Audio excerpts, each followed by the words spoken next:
ভারত বনাম বাংলাদেশ। আগামীকাল ভারত বাংলাদেশের ওয়ার্ম আপ ম্যাচ দিয়ে শুরু হচ্ছে এবারে টি-20 বিশ্বকাপের সেই বিশ্বযুদ্ধ। কিন্তু বিশ্বাস করুন, এবারে টি-20 বিশ্বকাপের আগে যে উত্তেজনা হওয়া উচিত, একটা টি-20 বিশ্বকাপ আসছে, বিশাল ব্যাপার, টি-20 বিশ্বকাপ, তা আবার 20টা দল রয়েছে, সেই যে একটা আনন্দ বা উত্তেজনা হওয়া উচিত, একদমই হচ্ছে না। আমি জানি না এটা শুধুমাত্র আমার ক্ষেত্রে হচ্ছে নাকি আপনারাও সেম জিনিসটা ফিল করছেন, আমি জানি না। কিন্তু বিশ্বাস করুন, মনে হচ্ছে না যে আগামীকাল থেকে টি-20 বিশ্বকাপ শুরু হচ্ছে। আগামীকাল থেকে 20টা দল একটা টি-20 বিশ্বকাপ জয়ের লক্ষ্যে নামছে।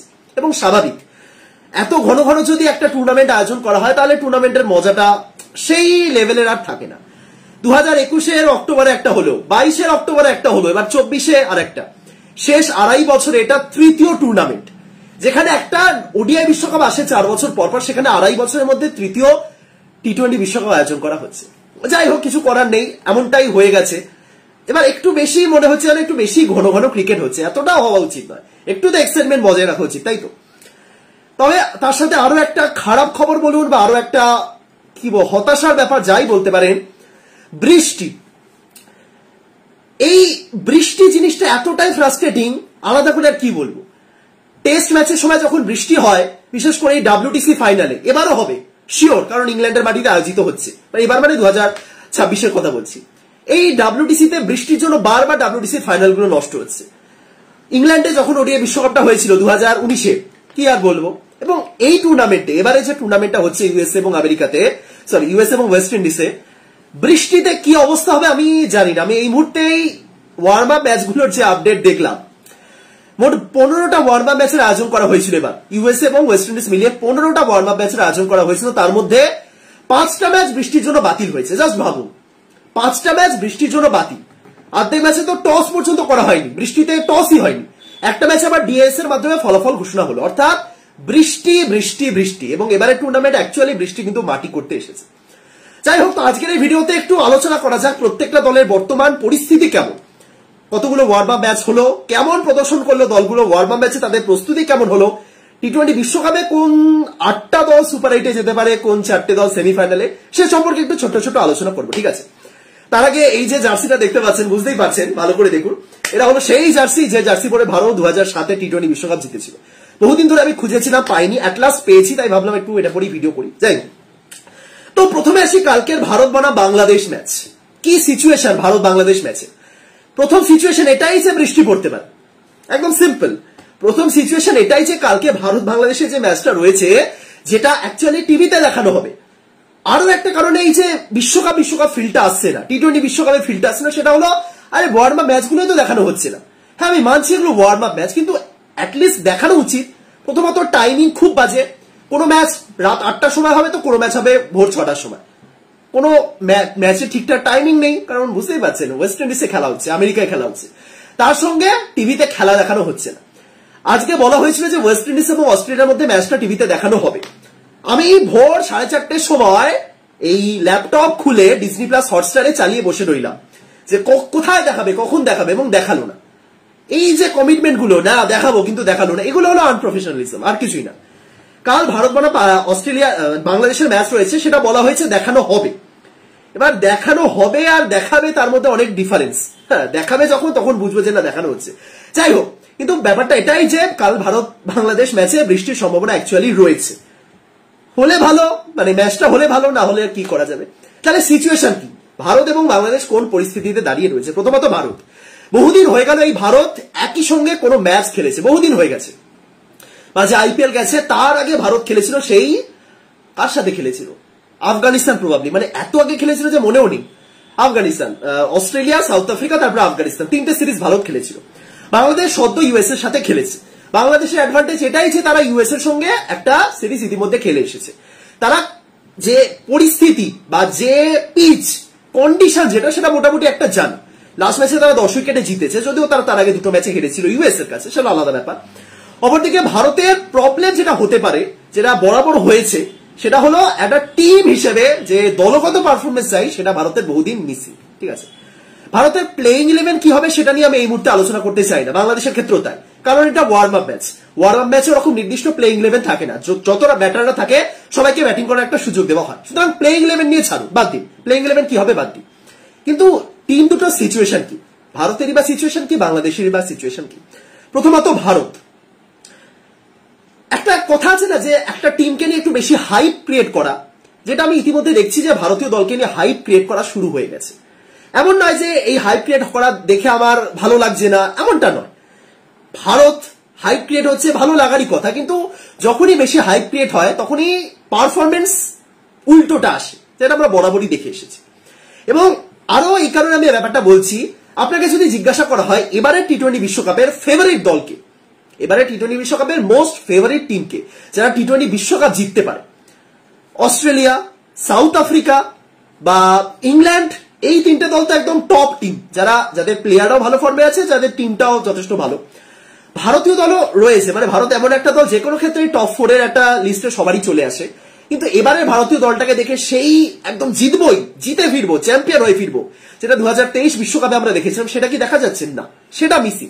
সুতরাং সেই জায়গাতে গিয়ে আমি দেখছি ম্যাক্সিমাম প্লেয়ার, মানে প্রাক্তন প্লেয়ার, যখন জিজ্ঞাসা করা হচ্ছে তোমার টপ 2 টিমকে, টপ 2 ফাইনালিস্ট কে তোমার মতে, সবাই ভারতীয় দলের নাম বলছে। এই আবারও ঘুরে ফিরে সেই একটা অতিরিক্ত হাইপ ক্রিয়েট করা হয়ে যাচ্ছে, যেটা মেবি দরকার নেই। এবার কিছু করার নেই, আপনি যদি কোনো ভারতীয় প্রাক্তন ক্রিকেটারকে জিজ্ঞাসা করেন কোন দল চ্যাম্পিয়ন হতে পারে, সে কি ভারতীয় দলের নাম বলবে না? এমনটা কি আমার মনে হয়? যাই হোক, হাইপটা ততটাই ক্রিয়েট হোক যতটা পারফরমেন্সের থ্রু দিয়ে আমরা দিতে পারবো, মানে প্লেয়াররা দিতে পারবে। যাই হোক, রোহিত শর্মা, তিনি ক্যাপ্টেন। রোহিত শর্মা ইতিমধ্যে পৌঁছে গেছেন, তিনি ওয়ার্ল্ড কাপ যে ট্রফিটা, টি-20 ওয়ার্ল্ড কাপ ট্রফি, তার পাশে দাঁড়িয়ে ছবিও তুলেছেন। বিরাট কোহলি, তিনিও পৌঁছে গেছেন ইতিমধ্যে। বিরাট কোহলি একটু দেরি করে পৌঁছালেন এবং ভারতীয় দলটা মোটামুটি রেডি। ধরে নিন কালকে যে ম্যাচটা আছে, কাল সন্ধ্যেবেলা ম্যাচ, ভারতীয় সময় অনুযায়ী 8টা, বাংলাদেশের 8:30, কালকে ম্যাচ। ধরে নিন যে সমস্ত ব্যাটাররা রয়েছেন তারা সবাই খেলবে, ঠিক আছে। এবার টিম কেমন প্রদর্শন করছে প্রস্তুতি ম্যাচে, সেটা ভারতের ক্ষেত্রে খুব একটা ইম্পর্টেন্ট নয়। ইম্পর্টেন্ট একটা জিনিসের ক্ষেত্রে হতে পারে যে কিপার কে হতে পারে। মোটামুটি আমি এই মুহূর্তে বলতেই পারি যে ভারতীয় দলের যে প্লেইং 11 সেটা মোটামুটি রেডি। সমস্যা যে জায়গাগুলোতে থাকতে পারে সেটা হলো কিপার কে হবে, সঞ্জু স্যামসন নাকি ঋষভ পান্ত, বা পেস বোলার হিসেবে যদি আমরা দুজনকেই পাই, জসপ্রীত বুমরার সাথে আর একজন, সেক্ষেত্রে আর্শদীপ থাকবেন নাকি সিরাজ থাকবেন, এই কয়েকটা জিনিস নিয়ে একটু আলোচনা হবে বলে আমার মনে হয়। আমি জানি না যশস্বী জয়সওয়ালকে ওপেনার হিসেবে ইতিমধ্যে ভাবা হয়ে গেছে কিনা। যদি তিনি না থাকেন তাহলে তো কোহলি, রোহিত ওপেনিং করবেন, সেটা ম্যানেজমেন্ট জানে। প্রস্তুতি ম্যাচে কে কেমন খেলছে তার ভিত্তিতে এই টিমটা পরবর্তীকালে নামানো হবে বলে অন্তত আমার মনে হয় না। সুতরাং টিম মোটামুটি সেট হয়ে আছে। এবার খুচরো খাচরা কিছু চেঞ্জ, প্রথম যে ম্যাচটা ভারত খেলবে ইউএস এর সাথে মেবি, বা কানাডা না ইউএসএ মেবি, সেই ম্যাচে ওই জিনিসগুলো আমরা দেখতে পাবো। মেইন ম্যাচ পাকিস্তানের সঙ্গে, তার আগে যে ম্যাচটা ভারত খেলবে, অন্তত এইটুকুনি কনফিডেন্স থাকা উচিত যে এই ম্যাচে আমরা যাই হয়ে যাক না কেন জিতবো, বাকিটা তো টিমই জানে। ভারতের পরিস্থিতি ঠিকঠাক। আমি যদি ভারতীয় দলের কথা বলি, তাদের মোটামুটি ঠিকঠাক, এবং ভারত একটা প্রস্তুতি ম্যাচ খেলেনি। সুতরাং বিগত 2-3 মাসে ভারতের কোনো ম্যাচ হয়নি। ভারত কেমন জায়গায় দাঁড়িয়ে, কতটা প্রস্তুতি বলা মুশকিল। প্লেয়াররা কেমন খেলছেন যদি বলা হয় যে মোটামুটি ঠিকঠাকই আছে।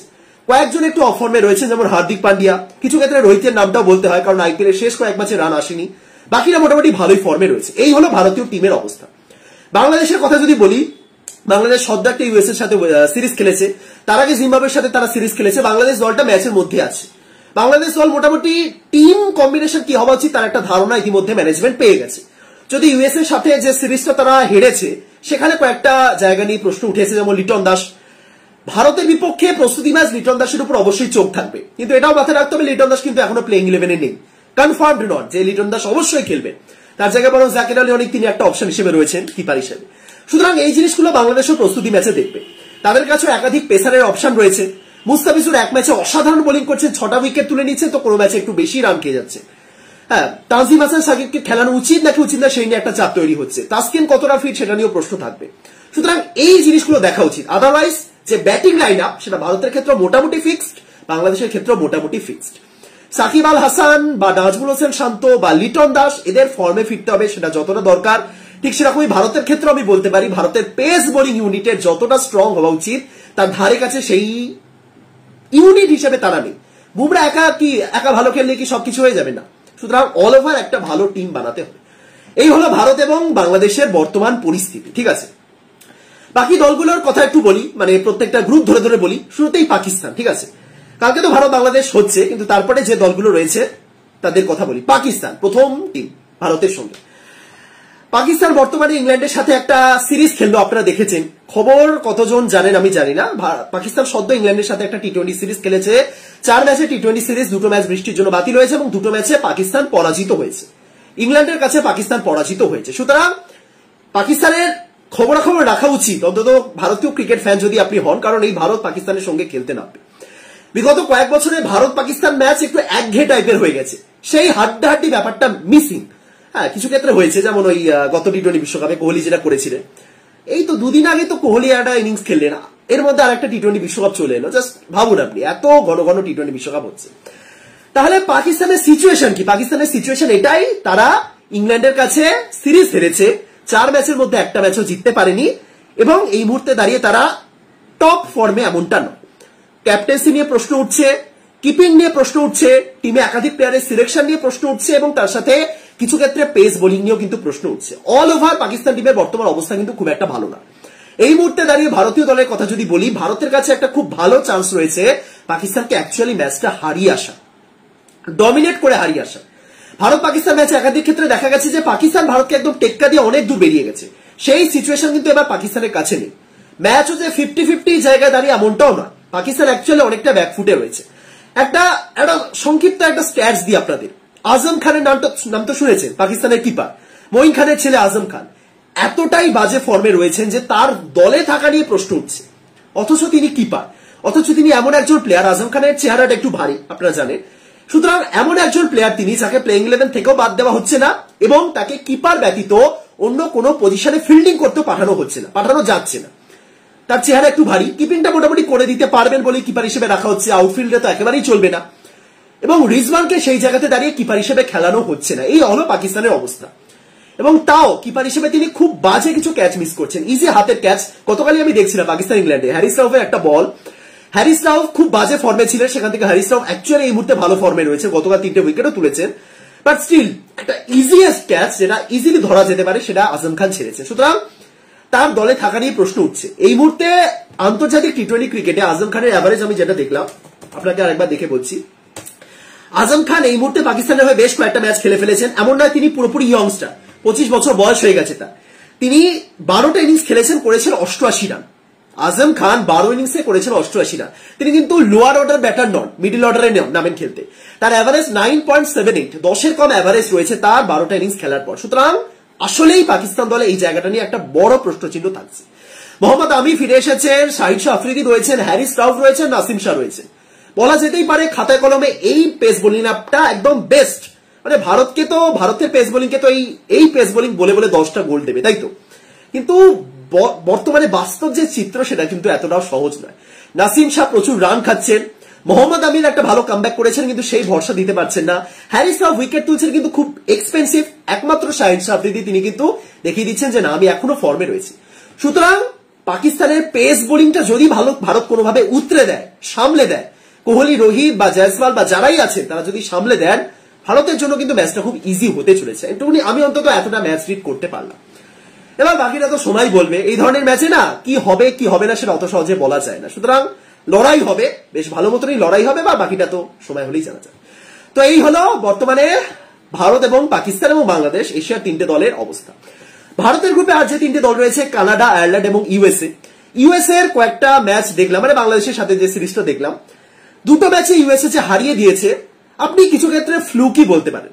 আপনি যদি এক্ষেত্রে বলেন যে ইউএসএ এটা একটা বিশাল বড় উত্থান, ইউএসএ একদম দারুণ ভাবে ফিরে এসেছে, ইউএসএ একটা নতুন একদম শক্তিধর দেশ হিসেবে উঠে আসছে, না, ফ্যাক্ট এটা।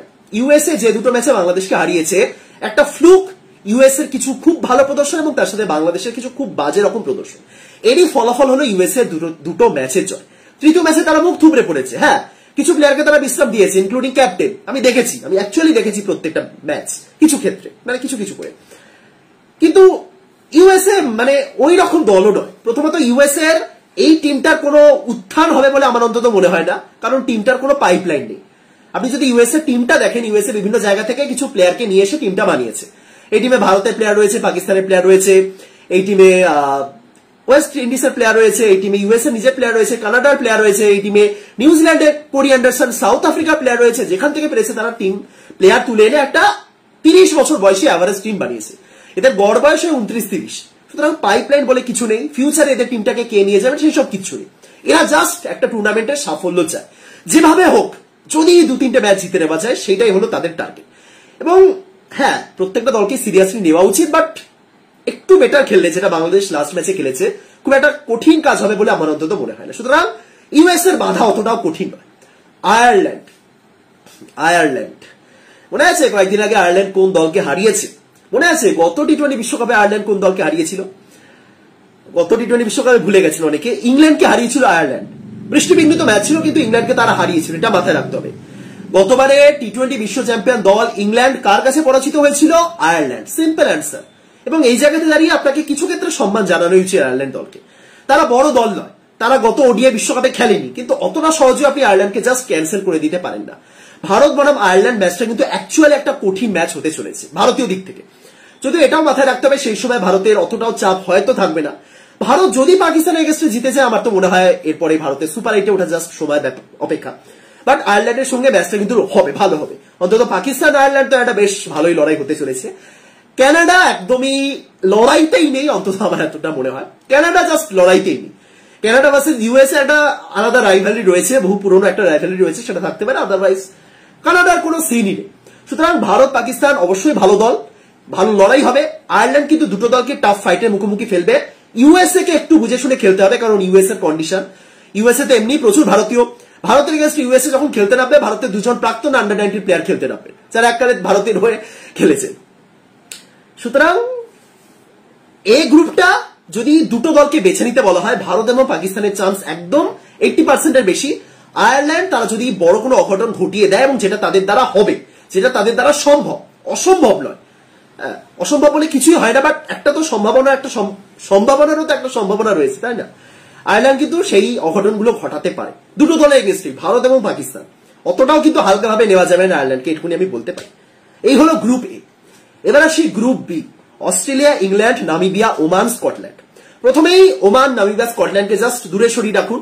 তিনটে দল, ওমান, নামিবিয়া, স্কটল্যান্ড, এই তিনটে দলকে আমরা দেখেছি, বিগত কিছু ক্ষেত্রে দেখেছি। যেমনটা ইউএসএ বা কানাডাকে দেখিনি, নামিবিয়াকে আমরা দেখেছি, আমরা নামিবিয়ার প্লেয়ারদের নাম জানি, ডেভিড উইজা, বা স্কটল্যান্ডের একাধিক প্লেয়ারের নাম জানি। স্কটল্যান্ড গত টি-20 বিশ্বকাপে ভালো খেলেছে। ওমানেরও আমরা জিসান মাকসুদ জানি আমরা, কিন্তু বাদই রাখলাম, কারণ টিমে অস্ট্রেলিয়া এবং ইংল্যান্ড রয়েছে। এবার প্রশ্ন হচ্ছে অস্ট্রেলিয়া ইংল্যান্ডের সিচুয়েশন কি, এই দুটো দলের প্রস্তুতি কেমন হয়েছে? অস্ট্রেলিয়া দিয়ে শুরু করি, ঠিক আছে? অস্ট্রেলিয়া আজ একটা প্রস্তুতি ম্যাচ খেলেছে, যেটা তারা ওয়েস্ট ইন্ডিজের বিপক্ষে খেলতে নেমেছিল। সকালে আমি একটা পোস্ট করেছিলাম যে অস্ট্রেলিয়া ওয়েস্ট ইন্ডিজের কাছে মানে হেরে গেছিল, এবং ওয়েস্ট ইন্ডিজ নিকোলাস পুরানের একটা দুর্দান্ত ইনিংস খেলেছে। ওয়েস্ট ইন্ডিজের কথা পরে আসছি, আগে অস্ট্রেলিয়ার ব্যাপারে বলি। অস্ট্রেলিয়া আজকে ওয়েস্ট ইন্ডিজের কাছে হেরেছে, পাতি কথা এটা। দিনের শেষে ম্যাচের ফলাফলটা দেখা হয়, কিন্তু যেহেতু এটা ওয়ার্ম আপ ম্যাচ, বুঝতেই পারছেন যে অস্ট্রেলিয়া কি এক্সপেরিমেন্ট করতে পারে, এবং তারা ঠিক সেটাই করেছে। অস্ট্রেলিয়া হলো বিশ্বের সবচেয়ে চতুরতম দল, বিশ্বের সবচেয়ে দুর্দান্ত দল, অপরাজিত দল, অপরাজেয় দল, এটা আমি বলছি। কিন্তু বুদ্ধি, মগজ, ট্যাকটিক্স অস্ট্রেলিয়ার চেয়ে বেটার অন্য কোনো দল মেনটেনই করতে পারবে না। অস্ট্রেলিয়ার সাপোর্ট স্টাফ বলুন, অস্ট্রেলিয়ার ক্যাপ্টেন বলুন, অস্ট্রেলিয়ার টিমটাকে যারা পরিচালনা করে, প্রত্যেকের মাথায় তুখোড় বুদ্ধি। গত ওডিআই বিশ্বকাপে অস্ট্রেলিয়া প্রথম দুটো ম্যাচে হেরেছিল।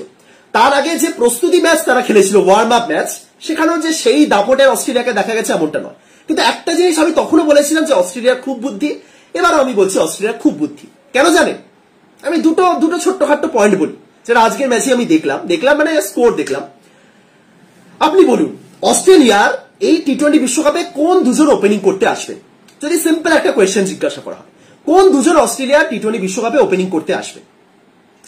ডেভিড ওয়ার্নার অপশন রয়েছেন, তিনি, মিচেল মার্শ বা ট্রাভিস হেড, এদের তিনজনের মধ্যে দুজন ওপেনিং করবেন, মেবি ওয়ার্নার এবং হেড, তিনে মার্শ, এটাই আমরা হয়তো দেখবো, তাই তো?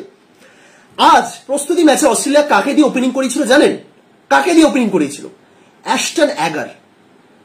এটা হলো তাদের, অনেকে ভাবতে পারেন যে এটা এমনি তারা এক্সপেরিমেন্ট করছে, এটা এক্সপেরিমেন্ট করছে, কিন্তু তার সাথে এটা তাদের বুদ্ধি, এটা তাদের মাস্টার মাইন্ড, যে না আমি আমার অস্ত্রকে দূরে রাখবো। ট্রাভিস হেড না, নামো অ্যাস্টন অ্যাগার নামো। প্রথমত কি হয়, টিম বুঝতে পারে না যে এরা কি করতে চাইছে বিপক্ষ দলগুলো, এবং এটাও তারা বুঝতে পারে না যে অ্যাস্টন অ্যাগার যদি এরকম ভালো খেলেন তাহলে বাকিদের কি সিচুয়েশন থাকবে। প্লাস অ্যাস্টন অ্যাগারও প্রস্তুতি পেয়ে যান ব্যাটিং এ যদি সুযোগ আসে। আজ অ্যাশটন অ্যাগারকে দিয়ে অস্ট্রেলিয়া ওপেনিং করিয়েছে এবং তিনিও নেমে 4-6 মারছে শুরুতে ওয়েস্ট ইন্ডিজের এগেনস্টে। এই টাইপের এক্সপেরিমেন্ট করে অস্ট্রেলিয়া। আরো একটা জিনিস, টিম ডেভিড। টিম ডেভিড কি, আপনাকে প্রশ্ন করা হলে টিম ডেভিড কি কি মানে কি ধরনের প্লেয়ার, তিনি কি করেন, ব্যাটিং বোলিং?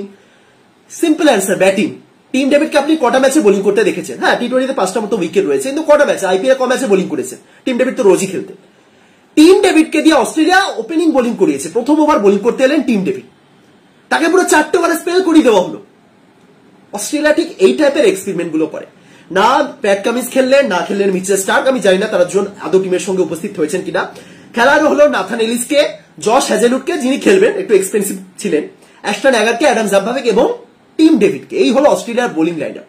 যে বোলিং লাইন আপটা না পুরোপুরি চেঞ্জ হয়ে যাবে টি-20 বিশ্বকাপ খেলতে নামলে। যে বোলিং লাইন আপে আমরা স্টার্ককে দেখবো, আমরা দেখবো প্যাট কামিন্সকে, আমরা মিচেল মার্শকে তখন বোলিং করতে দেখবো, কিন্তু না, এক্ষেত্রে আমরা দেখলাম না। এক্ষেত্রে এলেন টিম ডেভিড, 4 ওভার করে দিয়ে গেলেন, প্রথম ওভারে বোলিং করতে এলেন, ইভেন উইকেট তুললেন। এটা তো আরো বড় ব্যাপার, তুমি এক্সপেরিমেন্ট এমন করাচ্ছ যেটা হয়তো তোমার দরকারও নেই, এবং সেই এক্সপেরিমেন্টে উইকেট তুলে বেরিয়ে যাচ্ছে। টিম ডেভিড আজকে একটা বোল্ড করেছেন। সুতরাং এই হলো অস্ট্রেলিয়া, চালাক চতুর অস্ট্রেলিয়া, যারা হয়তো কোনো সিরিজ এই মুহূর্তে খেলছে না, হ্যাঁ, যাদের প্লেয়াররা হয়তো আইপিএলে খেলে গেছেন, কিন্তু ঠিক সময় এরা ফিরবে এবং টি-20 বিশ্বকাপে চ্যাম্পিয়নের মতনই ফিরবে। কি রেজাল্ট হবে সেটা পরের ব্যাপার, কিন্তু কতটা দুর্দান্ত অস্ট্রেলিয়া আসতে চলেছে টি-20 বিশ্বকাপে আপনি জাস্ট কল্পনাও করতে পারছেন না। আজকের ম্যাচ যারা দেখে, মানে স্কোর কার্ডটুকু যারা দেখেছে এবং যারা মনে করছে যে অস্ট্রেলিয়া ততটাই ভয়ঙ্কর রূপে অস্ট্রেলিয়া কিন্তু এবার টি-20 বিশ্বকাপে খেলবে, এটুকুনি আমার অন্তত মনে হচ্ছে। কারণ Head, Warner, Marsh, Tim David, Josh Inglis, আর কারা খেলবেন, গ্লেন ম্যাক্সওয়েল, ক্যামেরন গ্রিন, সেরা মার্কাস টোয়েনিস, কে নেই। এই হলো অস্ট্রেলিয়ার সিচুয়েশন। আজকে তারা হেরেছে বটে, তারা আজকে 250 কাছাকাছি রান খেয়েছিল ওয়েস্ট ইন্ডিজের এগেনস্টে। হ্যাজেলউড প্রায় 60 কাছাকাছি রান খেয়েছেন 4 ওভারে। মাথায় রাখুন, জশ হ্যাজেলউড অস্ট্রেলিয়ার সেরা পেস বোলার। স্টার্ক কামিন্স তো অবশ্যই ভালো, কিন্তু জশ হ্যাজেলউড হলেন অস্ট্রেলিয়ার টি-20 ক্রিকেটের বেস্ট বোলার। তিনি 60 কাছাকাছি রান খেয়েছেন। টি-20 বিশ্বকাপটা আসতে দিন, দেখুন কিভাবে হিসাব বদলেছে। তার সাথে ইংল্যান্ড পাকিস্তানকে সিরিজে হারিয়ে এসেছে এবং ইংল্যান্ডের যে টপ অর্ডার, তার চেয়ে শক্তিশালী টপ অর্ডারের কারণ নেই। জস বাটলার, ফিল সল্ট, তারপর উইল জ্যাক্স, এই হলো তাদের টপ অর্ডার। 4 নম্বরে আসছেন জনি বেয়ারস্টো, ওফ। 5 নম্বরে কি আসছেন? 5 নম্বরে আসছেন হ্যারি ব্রুক। 6 নম্বরে মঈন আলী, 7 নম্বরে লিয়াম লিভিংস্টোন, তারপরে মেবি স্যাম কারেন আসবেন। ব্যাটিং এর তো কোনো অভাবই নেই তাদের। আসলে যেটা করতে হবে তাদের সেটা হলো বোলিং। যদি ইংল্যান্ড বাই চান্স এবারে বিশ্বকাপে বোলিং এর দিক থেকে ফ্লপ করে, ইংল্যান্ড ডুবে যাবে। এটা একদম সহজ ব্যাপার। গত ওডিআই বিশ্বকাপে ইংল্যান্ডের এত খারাপ অবস্থা কেন হয়েছিল? ব্যাটিং এর অভাব, ব্যাটিং এর দুরবস্থা। কিন্তু ব্যাটিং এ টি-20তে ইংল্যান্ডের ব্যাটিং নিয়ে আপনি কোনো প্রশ্ন তুলতেই পারেন না। যে টিমে বেন স্টোকস নেই, তা সত্ত্বেও এতটা স্ট্রং টিম, সেই টিমে বুঝতে পারছেন। কিন্তু বোলিং বাই মিস্টেক যদি দুর্বল হয়ে পড়ে, ক্রিস জর্ডান রয়েছেন, মার্ক উড রয়েছেন, এছাড়া রয়েছেন রিস্টপলিও রয়েছেন। সুতরাং এরা যদি by mistake, Sam Curran by mistake যদি সেই বোলিংটা না হয় না, ইংল্যান্ড। যাই হোক, তো অস্ট্রেলিয়া এবং ইংল্যান্ড দুটো দল, সল্ট তো কেমন খেলে গেছেন কলকাতার হয়ে দেখতে পেয়েছেন এবং ইংল্যান্ডের হয়ে ঠিক সেই জিনিসটাই করছেন। জস বাটলারও তাই, ইতিমধ্যে একটা হাফ সেঞ্চুরি করেছেন এবং যেভাবে ব্যাটিং করছেন, জনি বেয়ারস্টো, হ্যারি ব্রুক তো ছিলেন না, কিন্তু অল ওভার ইংল্যান্ডের টিমটা বেস্ট। আমাকে যদি এক কথা জিজ্ঞাসা করা হয়, এবারে টি-20 বিশ্বকাপের মোস্ট ফেভারিট টিমকে যারা টি-20 বিশ্বকাপ জিততে পারে, মোস্ট ফেভারিট টিমের শক্তি, প্লেয়ারদের ফর্ম, সবকিছু বিচার করে আমি বলবো ইংল্যান্ড। আমি বলবো এবার ভারতীয় দল জিতুক, সেটা তো সবাই চায় ভাই, আমিও চাই, কিন্তু সত্যি কথা যদি বলতে ইংল্যান্ড অবভিয়াসলি। এবার ইংল্যান্ডের সাথে কারুর ফাইনালে মুখোমুখি সেটা যদি জিজ্ঞাসা করা, অবশ্যই ভারতকে চাইবে। এই হলো গ্রুপ বি এর অবস্থা। Group C, Afghanistan, New Zealand, Papua New Guinea, Uganda, West Indies. উগান্ডাকে দূরে রাখুন, পাপুয়া নিউগিনিকে দূরে রাখুন এবং এই দুটো দলকে দূরে রাখুন, কারণ তৃতীয় দল হিসেবে মানে কোন দুটো দল টপ 2 তে শেষ করবে এই নিয়ে কিন্তু লড়াই হবে। Afghanistan, New Zealand, West Indies. এটা যদি ওডিআই বিশ্বকাপ হতো আমি আফগানিস্তানকে দূরেই রাখতাম। হ্যাঁ, গত ওডিআই বিশ্বকাপে তারা দারুণ খেলেছে, তাও আমি দূরে রাখতাম। কিন্তু এটা টি-20 বিশ্বকাপ এবং সেখানে আফগানিস্তান নামক একটা দেশ রয়েছে, যেখানে নিউজিল্যান্ড, আফগানিস্তান, ওয়েস্ট ইন্ডিজ, আপনি অ্যাকচুয়ালি বুঝে উঠতে পারবেন না যে কোন দুটো দল টপ 2 তে শেষ করবে, কোন দলটা 1-এ শেষ করবে, কোন দলটা 2-এ। অনেকে বলতে পারেন আফগানিস্তান 1-এ শেষ করবে, ভাবছি বা কি করে আমি। অতটাও কিন্তু সহজ নয়। আমি মানছি আফগানিস্তান 1-এ শেষ করা খুবই কঠিন, কিন্তু এটা টি-20 বিশ্বকাপ, এমন কিছু হতে পারে, আফগানিস্তান যারা ওডিআই বিশ্বকাপে একাধিক দুর্দান্ত প্রদর্শন করেছে, যারা ইংল্যান্ডকে হারিয়ে দিয়েছে, তাদের থেকে আপনি কি টি-20 খুব খারাপ এক্সপেক্ট করছেন? করা তো উচিত নয়। রশিদ খান, ফজল হক ফারুকি, নবীনুল হক, মোহাম্মদ নবী, নূর আহমেদ, রহমানুল্লাহ গুরবাজ, আল্লাহ গজনফর মেবি নেই, যাই হোক এত এত প্লেয়ার টি-20 আইপিএলে খেলে গেছে। নিউজিল্যান্ডকে নিয়ে বরং অ্যাকচুয়ালি আপনার একটু প্রশ্ন উঠবে যে নিউজিল্যান্ড কি সেই লেভেলের টিম বানিয়েছে যেটা তারা সুপার 8-এ 100% কোয়ালিফাই করবে, যখন ওয়েস্ট ইন্ডিজ এবং আফগানিস্তানের মতো দুটো দল রয়েছে। প্রথমত নিউজিল্যান্ড একটা বি টিম পাঠিয়েছিল পাকিস্তানের সঙ্গে খেলার জন্য, সেটা তারা সাকসেসফুল হয়ে গেছে, সেটাতে তারা পুরোপুরি সাকসেস পেয়েছে এবং তারা জিতেছে। তারা অ্যাকচুয়ালি সিরিজ জিতে ফিরেছে পাকিস্তান থেকে, এবং না পাকিস্তান থেকে সিরিজ জিতেছে কি তারা? হ্যাঁ, সিরিজ তো জিতলো, যাই হোক।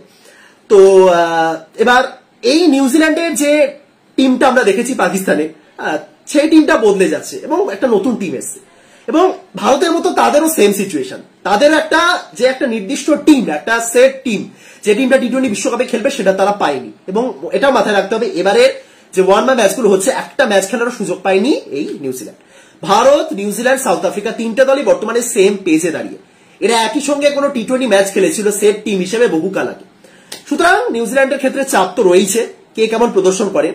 আপনি জাস্ট নামের দিক থেকে কিন্তু নিউজিল্যান্ড বেরিয়ে যাবে এমনটা আপনি বলতে পারবেন না। হ্যাঁ, ডেভন কনওয়ে, রাচিন রবীন্দ্র বা উইলিয়ামসন যারাই রয়েছে তারা ভালো প্লেয়ার, কিন্তু সেট টিমও তো লাগবে না, সেটা কিন্তু নিউজিল্যান্ডে বর্তমানে নেই। সেই দিক থেকে নিউজিল্যান্ড কিন্তু 100% যাবেই যাবে, এটা কিন্তু আপনি বলতে পারবেন না। যতই আফগানিস্তান থাকুক, যতই ওয়েস্ট ইন্ডিজ থাকুক, যারা গত বিশ্বকাপে ছিল না, আমি তাও বলবো অতটাও সহজ নয়। তবে এটা নিউজিল্যান্ড, এরা সেমিফাইনালে যাওয়ার জন্যই খেলে, বাকিটা তো সময় বলবে। সুতরাং নিউজিল্যান্ডের পরিস্থিতি এবং ওয়েস্ট ইন্ডিজ, আজ ওয়েস্ট ইন্ডিজের ব্যাটিং দেখলাম, মানে স্কোর দেখলাম, আবারও বলছি স্কোর দেখলাম, ব্যাটিং দেখার সুযোগ হয়নি। আমি জানি না ওয়েস্ট ইন্ডিজ ক্রিকেটের ডাউনফল হয়েছিল বা ওয়েস্ট ইন্ডিজ ক্রিকেটের বর্তমানে কি সিচুয়েশন।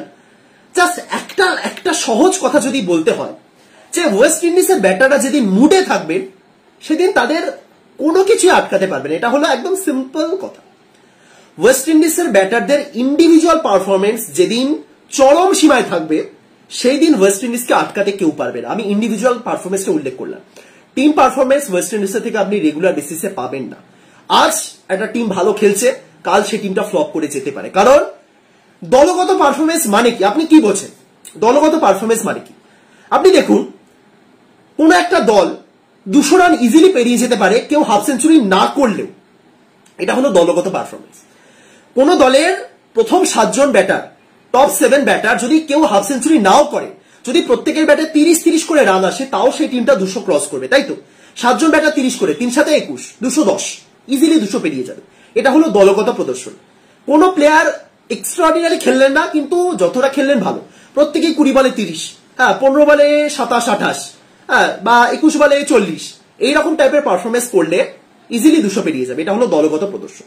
কিন্তু আপনি যদি ওয়েস্ট ইন্ডিজের টিমটাকে দেখেন, এই টিমটা না, প্রথমত এটা কোনো দেশ নয়, এটা একটা দল, এবং এই দলটাই দাঁড়িয়ে আছে ইন্ডিভিজুয়াল পারফরমেন্সের বেসিসে।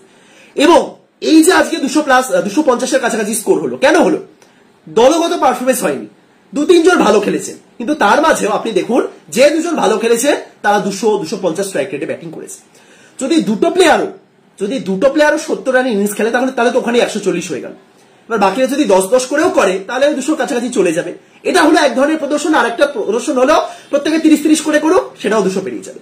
কিন্তু প্রথমটা দলগত পারফরমেন্স, দ্বিতীয়টা দলগত নয়। একটা টিমের 2 জন যদি 70 করে এবং বাকি 5 জন যদি 10-এর ঘরে রান করে, সেটা কোনোদিনও দলগত প্রদর্শন হয় না। সেটা জাস্ট কিছু প্লেয়ারের ইন্ডিভিজুয়াল ব্রিলিয়ান্স এবং তার ভিত্তিতেই টিমটা রান ক্রস করেছে। ওয়েস্ট ইন্ডিজ এই জায়গাতে দাঁড়িয়ে রয়েছে। এটা একদিকে ওয়েস্ট ইন্ডিজের খারাপ দিকও বলতে পারেন, আবার একদিকে ওয়েস্ট ইন্ডিজের মানে স্বল্প সময়ের জন্য হলে ভালো দিক। ওয়েস্ট ইন্ডিজের যে বর্তমানে প্লেয়ারদের যে মেন্টালিটি, হ্যাঁ সেই মেন্টালিটির উপর ভিত্তি করে এই দলটা আগামী 20 বছর রাজত্ব করবে, এটা আপনি কোনোদিনও বলতে পারেন না। কিন্তু এই মেন্টালিটির উপর ভিত্তি করে এই টিমটা এবারে চ্যাম্পিয়ন হয়ে ফিরতে পারে, সেটা কিন্তু আপনি বলতে পারেন। আপনি জাস্ট ভেবে দেখুন, আপনি বুঝতে পারছেন কি বলতে চাইছি আমি। টি-20 বিশ্বকাপে কটা ম্যাচ দরকার? টি-20 বিশ্বকাপে দরকার গ্রুপ পর্বে 4টে ম্যাচ, সুপার 8-এ কিছু ম্যাচ, সেমিফাইনাল, ফাইনাল, 8-9টা ম্যাচের মধ্যে সব শেষ। এবং 8-9টা ম্যাচে যদি 7টা ম্যাচেও, নকআউট ম্যাচগুলো বাদ দিলাম, নকআউট ম্যাচ বাদ দিয়ে বাকি 7টা ম্যাচেও যদি 2-1 জন প্লেয়ার এরকম 70-80 রানের ইনিংস খেলে, নিকোলাস পুরান আজকে 25 বলে 75 খেললে, আপনি 25 বলে 75 খেলছেন, আপনার বাকি প্লেয়ারদের কাছে কত বল থাকছে? 95টা বল। তারা যদি 95টা বলে 120 রানও করে, যেটা আমি এক্সপেক্ট করতেই পারি, তাহলে তো 195 অব্দি উঠে যাচ্ছে, বাকি এক্সট্রা মিলে 200 পার করে যাচ্ছে, এবং ওয়েস্ট ইন্ডিজের 200 অ্যাকচুয়ালি ভালো স্কোর। সুতরাং এই জিনিসগুলোই দরকার, এবং এই দু একটা ছোটখাটো পারফরমেন্স যদি থাকে না, পুরানের মতন, আজকে পুরানের 25 বলে 45, শেফরন রাদারফোর্ডও ভালো খেলেছে, হ্যাঁ, এরকম যদি ছোটখাটো দুটো থাকে, রবম্যান পাওয়ার ভালো খেলেছে, দিনও একটা হাফ সেঞ্চুরি করেছে 25 বলে 50 টাইপের, ওয়েস্ট ইন্ডিজ কিন্তু অনেক দূর যেতে পারে, এবং এইভাবে তারা কিন্তু অ্যাকচুয়ালি এবারে টি-20 বিশ্বকাপ জেতার একটা বড় দাবিদার, এটুকুনি দাবি বলতে পারে। আবারও বলছি, এই টিমটার ফিউচার খুব খুব খারাপ জায়গায় দাঁড়িয়ে। রাসেলের মতন প্লেয়াররা জাস্ট টি-20 বিশ্বকাপের কথা ভেবেই দলে ফিরেছেন, হ্যাঁ, এরপরও আবার ওয়েস্ট ইন্ডিজ বোর্ডে সেই ঝামেলা আসবে, প্লেয়ারদের টাকা পয়সা দেওয়া হবে না, একটা দলের থেকেও বড় কথা বোর্ড চলে আসবে, কোথাও বারবাডোস, কোথাও ত্রিনিদাদ টোবেগো, সেই জিনিসটা চলে আসবে এবং পরিস্থিতি আবারও খারাপ হবে, সেটা আমরা জানি। কিন্তু তার মাঝেও যদি এই টিমটা সেই দু একটা ইন্ডিভিজুয়াল পারফরমেন্সের উপর ভিত্তি করেই পৌঁছে যায় সেমিফাইনাল বা ফাইনাল, এই টিমটা কিন্তু চ্যাম্পিয়ন হওয়ার ক্ষমতা রাখে। অন্তত আজকে তাদের যে ব্যাটিংটা দেখলাম তার উপর ভিত্তি করে এটা বলতেই হয়। তবে তার মানে এই নয় যে ওয়েস্ট ইন্ডিজ প্রত্যেক ম্যাচে একদম কাঁপিয়ে দেবে, সেই জিনিসটা আপনি দেখতে পাবেন না, কারণ এটাও মাথায় রাখতে হবে, দুজন ভালো যখন খেলছে টিমটা 200 পেরিয়ে যাচ্ছে, ওই দুজনের মধ্যে একজনও যদি ফ্লপ করে টিমটা কিন্তু 150-এর মধ্যে আটকে যেতে পারে। এটা হলো বর্তমানের ওয়েস্ট ইন্ডিজ, সিম্পল। সুতরাং ওয়েস্ট ইন্ডিজ, আফগানিস্তান, নিউজিল্যান্ড যা খুশি হতে পারে, বাট আমাকে যদি জিজ্ঞাসা করা হয় টপ 2, আমি বলবো অ্যাকচুয়ালি মুশকিল এই তিনটে দলের মধ্যে, আফগানিস্তান, নিউজিল্যান্ড, ওয়েস্ট ইন্ডিজের মধ্যে টপ 2 খোঁজা অন্তত মুশকিল। মেবি নিউজিল্যান্ড এবং তার সাথে ওয়েস্ট ইন্ডিজ, আফগানিস্তানের মধ্যে যে কোনো একটা, মেবি, দেখা যাক, আপনারা বলুন, ঠিক আছে। সবশেষে Bangladesh, Nepal, Netherland, south Africa, Sri Lanka. প্রথমে আচ্ছা, আমি যদি বাংলাদেশ ক্রিকেটের পার্সপেক্টিভ থেকে বর্তমানে বলি বা আপনাদের জিজ্ঞাসা করি যে কি মনে হচ্ছে, বাংলাদেশ কি শ্রীলঙ্কাকে খুব ইজিলি হারাতে পারবে? আপনাদের জবাব কি হবে বলুন, সিম্পল কোয়েশ্চেন। বাংলাদেশ, আপনার কি মত, বাংলাদেশ কি শ্রীলঙ্কাকে ইজিলি হারাতে পারবে, মানে খুব সহজেই হারাতে পারবে? বা বাংলাদেশ শ্রীলঙ্কার একটু রাইভালরি তৈরি হয়েছে, তাই তো? এবার রিসেন্ট তারা সিরিজও খেলে এসেছে, সেখানে একটা বাংলাদেশ, একটা শ্রীলঙ্কা, আবার বাংলাদেশ, আবার শ্রীলঙ্কা, এরকম ভাবে আমরা দেখেছিলাম। কিন্তু এই টি-20 বিশ্বকাপে কি মনে হচ্ছে? আমি সবকিছু বিচার করেই বলছি, ইউএস এর কাছে বাংলাদেশ সিরিজে হেরেছিল, সেটা বিচার করুন। বাংলাদেশ শ্রীলঙ্কার মধ্যে রিসেন্ট যে রাইভালরি, শ্রীলঙ্কা কিন্তু অত সহজে বাংলাদেশকে উড়িয়ে দিয়েছে এমনটা নয়, সবকিছু বিচার করে কি মনে হচ্ছে? এবং এটাও বিচারে রাখুন যে শ্রীলঙ্কা সম্প্রতি ওয়ার্ম আপ ম্যাচে নেদারল্যান্ডসের কাছে পরাজিত হয়েছে। আজ আয়ারল্যান্ডের সঙ্গে খেলছে, আয়ারল্যান্ডের এই মুহূর্তে 30 বলে 53 রান বাকি, হাতে 4টে উইকেট, খুব ইজি ম্যাচ নয়, কিন্তু আয়ারল্যান্ড এই যে লড়াইটা করছে, আরো একটা উইকেট পড়ে গেল, 7টা উইকেট, বাট যাই হোক, শ্রীলঙ্কা তো সহজেই জিতবে। বাট যে খেলাটা শ্রীলঙ্কা খেলছে সেটা কিন্তু খুব, অন্তত শ্রীলঙ্কার প্লেয়ারদের জন্য সুখের, এমনটা অন্তত মনে হয় না। সুতরাং যারা এটা যদি ভেবে থাকেন যে শ্রীলঙ্কা ইজিলি চলে যাবে পরবর্তী রাউন্ডে, এটা তারা কিন্তু ভুল ভাবছে। শ্রীলঙ্কা দলটা কিন্তু বর্তমানে সেই টাচে নেই, অন্তত টি-20 ক্রিকেটের কথা যদি বলি। এবার তাহলে বাকিটা আপনারা ভাবুন, কতটা আশা দেখছেন বাংলাদেশের সুপার 8 রাউন্ডে যাওয়ার? সাউথ আফ্রিকা তারা প্রায় চলেই গেছে, ধরে নেওয়া যেতে পারে, এটা একটু বেশি আগে থেকে বলে রাখছি। বাট তাহলে শ্রীলঙ্কা বাংলাদেশ সম্পর্কে বলার আগে সাউথ আফ্রিকা সম্পর্কে ছোট্ট করে বলি, সেম জিনিস, ভারত এবং নিউজিল্যান্ডের মতন তারাও একটা সেট টিম নিয়ে সেই প্রস্তুতিটা পায়নি, যদিও তাদের প্লেয়ারদের নামগুলো দেখলে একটা ভয় তৈরি হয়। যেমন প্রথমে কুইন্টন ডিকক, তারপরে রিজা হেন্ড্রিক্স, তারপরে Markram, Klaasen, Miller, Tristan Stubbs, Marco Jansen, প্রত্যেকেই সেই টাইপের নাম। কিন্তু ওই ভয়ের ব্যাপার আর টিমটা সেট টিম হিসেবে উঠে আসা, দুটোর মধ্যে ডিফারেন্স আছে। এই জায়গাতে ইংল্যান্ড বাকিদের থেকে এগিয়ে আছে। কেন? ইংল্যান্ডের নামগুলো ভয় হয়, হ্যাঁ, Phil Salt, Butler, Brooks, Bairstow, Will Jacks, Sam Curran, Liam Livingstone, Moeen Ali, এর সঙ্গে তারা কিন্তু রিসেন্ট পাকিস্তানের সঙ্গে সিরিজ খেলেছে একটা সেট টিম হিসেবে, ওয়ার্ম আপ ম্যাচও নয়। ওয়ার্ম আপ ম্যাচে আমরা কি দেখি, এই অস্ট্রেলিয়া যেমন অ্যাস্টন এগারকে দিয়ে ওপেনিং করে দিল, টিম ডেভিডকে দিয়ে বোলিং করে দিল 4 বার, সেটা না, তারা অ্যাকচুয়ালি ঠিকঠাক যেভাবে খেলতে হয়, যেভাবে ম্যাচ খেলা উচিত সেভাবে খেলেছে। সেটা অস্ট্রেলিয়াও পায়নি, সেই সুযোগ পায়নি, এবং পেলেও তারা করেনি। সাউথ আফ্রিকা তো ছেড়ে দিন, তারাও একটাও প্রস্তুতি ম্যাচ খেলছে না বা খেলেনি। তাহলে এই জায়গাতে ইংল্যান্ড কিন্তু বাকিদের থেকে একটু হলেও, তাহলে সাউথ আফ্রিকার ক্ষেত্রেও একই বলবো, নামগুলো ভয়ানক, বড় বড় নাম, কিন্তু টিমটা কতটা রেডি, কতটা সেট, সেটা কিন্তু বোঝা যাচ্ছে না। ভারত তো তাও কালকে একটা ম্যাচ খেলবে, অ্যাটলিস্ট খেলবে। সাউথ আফ্রিকা বা নিউজিল্যান্ড তারা ডিরেক্ট নামছে টি-20 বিশ্বকাপের মঞ্চে, এটা কিন্তু তাদের জন্য একটু হলেও একটু তো চাপের থাকবে, তাই না? তাই হোক, সুতরাং তাও আমি বলবো সাউথ আফ্রিকার ইজিলি জেতা উচিত, যাওয়া উচিত পরের রাউন্ডে। তাহলে প্রশ্ন হলো শ্রীলঙ্কা নাকি বাংলাদেশ? ঘুরে ফিরে আপনি বুঝতেই পারছেন পরিস্থিতি ওই জায়গাতেই যাচ্ছে, যেখানে বাংলাদেশ বনাম শ্রীলঙ্কা ম্যাচের উপর নির্ভর করছে সবকিছু। আবারও সেই রাইভালরি, আবারও সেই টাইম আউট, আবারও সেই, বুঝতেই পারছেন কত কিছু হয়ে গেছে ইতিমধ্যে। লড়াই হবে, যে দল ম্যাচের দিন বেরিয়ে যাবে, যে দল ম্যাচের দিন ডমিনেট করবে সেই দলই জিতবে। কেউ এগিয়ে নেই, কেউ পিছিয়ে নেই। শ্রীলঙ্কার বর্তমান প্রদর্শন দেখে মনে হতেই পারে যে না শ্রীলঙ্কা বেটার, কিন্তু না, অতটাও সহজ নয়। শ্রীলঙ্কার রিসেন্ট পারফরমেন্সের কথা যদি আমি বলি, অপরদিকে বাংলাদেশ তারাও তো একেবারেই আনপ্রেডিক্টেবল। পাকিস্তানের মতন আনপ্রেডিক্টেবল দল ছিল না, বর্তমানে বাংলাদেশ যে প্রদর্শন করছে তারা আনপ্রেডিক্টেবল হয়ে গেছে। কখনো মনে হচ্ছে চূড়ান্ত ডাউনফল চলছে, কখনো আবার 10 উইকেট হারিয়ে তারা বলছে যে না আমরা ফিরে এসেছি। প্লেয়ারদের পারফরমেন্স করতে হবে, দ্যাটস ইট। সুতরাং গ্রুপ ডিতে আর যে দুটো দল রয়েছে, নেপাল এবং তার সাথে নেদারল্যান্ডস, আমি তো খুব সহজেই দুটো দলকে বাইরে রাখছি, কিন্তু নেদারল্যান্ডস কাকে হারিয়েছে বললাম? শ্রীলঙ্কাকে। সেই শ্রীলঙ্কা নেদারল্যান্ডস গ্রুপ পর্বে মুখোমুখি হচ্ছে। নেপাল অতটাও ইজি টিম নয়। গ্রুপ অফ ডেথ যদি কিছু থেকে থাকে অবশ্যই গ্রুপ ডি। তবে আপনি সাম্প্রতিক পারফরমেন্সের উপর ভিত্তি করে বলতে পারেন যে এটা গ্রুপ অফ ডেথ, হ্যাঁ। কিন্তু আপনি যদি অল ওভার বলেন তাহলে কিন্তু নেপাল অ্যাকচুয়ালি লিস্টের বাইরেই থাকা উচিত তাদের। নেদারল্যান্ডসও কিন্তু সেই লেভেলের নয়, যদিও গত বিশ্বকাপে সাউথ আফ্রিকা মনেই আছে সবার, আবারও সেই সাউথ আফ্রিকা।